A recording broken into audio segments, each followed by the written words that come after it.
Parole de Dieu quotidienne. Nombreuses sont les nuits sans sommeil que Dieu a endurées pour le bien de l'œuvre de l'humanité. De très haut au plus bas, il est descendu dans l'enfer, dans lequel l'homme vit pour passer ses jours avec l'homme, ne s'est jamais plaint de la pauvreté de l'homme, ne lui a jamais reproché sa désobéissance, mais endure la plus grande humiliation tout en continuant personnellement son œuvre. Comment Dieu pourrait-il appartenir à l'enfer ? Comment pourrait-il passer sa vie en enfer ? Mais pour le bien de l'humanité tout entière, pour que toute l'humanité puisse trouver le repos plus tôt, il a enduré l'humiliation et souffert l'injustice en venant sur terre et entrant personnellement dans l'enfer et le séjour des morts, dans l'antre du tigre pour sauver l'homme. Comment l'homme est-il qualifié pour s'opposer à Dieu ? Quelle raison a-t-il pour se plaindre de Dieu une fois de plus ? Comment peut-il avoir le culot de regarder Dieu à nouveau ? Dieu du ciel est venu sur cette terre de souillure et de vices et n'a jamais présenté ses griefs ni ne s'est plaint de l'homme, mais au contraire accepte en silence les ravages et l'oppression de l'homme.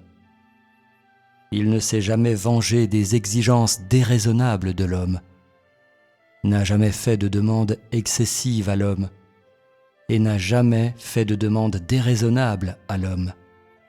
Il fait tout simplement tous les travaux requis par l'homme sans se plaindre, enseigner, éclairer, reprocher, raffiner des mots, rappeler, exhorter, consoler, juger et révéler. Laquelle de ces étapes n'a pas été en faveur de la vie de l'homme ? Bien qu'il ait supprimé les perspectives et le destin de l'homme, laquelle des étapes réalisées par Dieu n'a pas été pour le destin de l'homme ? Laquelle n'a pas été en faveur de la survie de l'homme ? Laquelle d'entre elles n'a pas été en faveur de la libération de l'homme, de la souffrance et de l'oppression des forces de ténèbres, aussi noires que la nuit ? Laquelle n'est pas en faveur de l'homme ?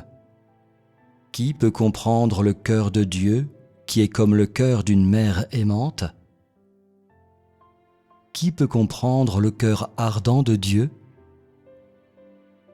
Le cœur passionné de Dieu et ses attentes ardentes ont été remboursées avec des cœurs froids et calleux, avec des yeux indifférents, avec les réprimandes et les insultes répétées de l'homme, avec des remarques acerbes, avec le sarcasme et le rabaissement. Ils ont été remboursés avec le ridicule de l'homme, son piétinement et son rejet, avec son incompréhension, son gémissement, son éloignement et son évitement, avec la tromperie, les attaques et l'amertume. Rencontrés avec un front sévère et la froide défiance de 1000 doigts accusateurs, la tête inclinée, servant les hommes comme un bœuf obéissant. Pendant un si grand nombre de soleils et de lunes, tellement de fois il a contemplé les étoiles, tellement de fois il est parti à l'aube et est revenu au crépuscule, il s'est tourné et retourné, endurant une agonie 1 millier de fois plus grande que la douleur du départ de son père, endurant les attaques et la rupture de l'homme, le traitement et l'émondage de l'homme. L'humilité et la vie cachée de Dieu ont été remboursées avec le préjugé de l'homme, avec les perspectives et le traitement injuste de l'homme et son anonymat. Sa patience et sa tolérance ont été remboursées avec le regard cupide de l'homme. L'homme tente d'écraser Dieu à mort, sans componction, qui tente de piétiner Dieu au sol. L'attitude de l'homme dans son traitement de Dieu est celle d'une intelligence rare. Et Dieu, qui est victime d'intimidation et est dédaigné par l'homme, est écrasé à plat sous les pieds de dizaines de milliers de personnes, alors que l'homme lui-même se lève hautement, comme s'il était le roi du château, comme s'il voulait s'accaparer le pouvoir absolu, recevoir la cour derrière un écran pour nommer Dieu le consciencieux et respectueux, directeur dans les coulisses, qui n'est pas autorisé à résister ou à causer des ennuis. Dieu doit jouer le rôle du dernier empereur. Il doit être une marionnette, privé de toute liberté. Les actes de l'homme sont inexprimables.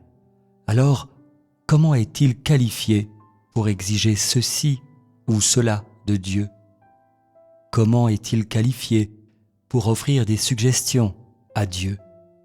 Comment est-il qualifié pour exiger que Dieu sympathise avec ses faiblesses? Comment est-il digne de recevoir la miséricorde de Dieu? Comment est-il digne de recevoir la magnanimité de Dieu, encore et encore? Comment est-il digne de recevoir le pardon de Dieu, encore et encore? Où est sa conscience? Il a brisé le cœur de Dieu il y a longtemps. Il a depuis longtemps laissé le cœur de Dieu en morceaux. Dieu est venu parmi les hommes avec des yeux brillants et affectueusement, espérant que l'homme soit charitable envers lui, même si ce n'était qu'avec un peu de chaleur. Pourtant, l'homme tarde à réconforter le cœur de Dieu, qui n'a reçu qu'une suite d'attaques et de tourments. Le cœur de l'homme est trop cupide. Son désir est trop grand. Il ne peut jamais être repu. Il est toujours espiègle et téméraire. Il n'accorde jamais à Dieu sa liberté ou son droit de parole et ne laisse à Dieu aucune autre option que de se soumettre à l'humiliation et de permettre à l'homme de le manipuler à sa guise.